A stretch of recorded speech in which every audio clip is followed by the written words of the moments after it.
Super pesado. ¿Tiene 6 pies de abajo?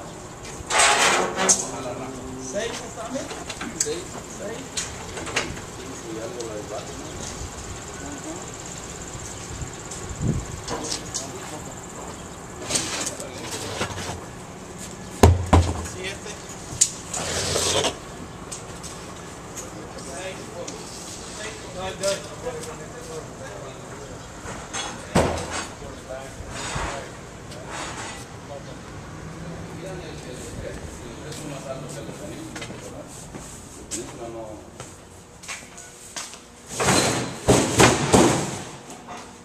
Vos aquí pavo de todo, ¿no?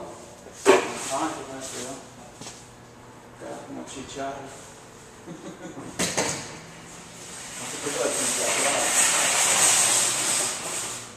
Hey, mira cuánto tiene el boca de alto y de ancho.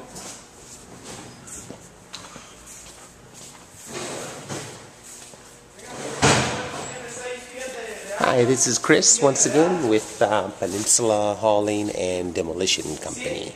We are here in San Carlos, California today at Food Mill, formerly Foodville Supermarket. Our job today will be to demolish and remove all the old refrigeration units, produce stands,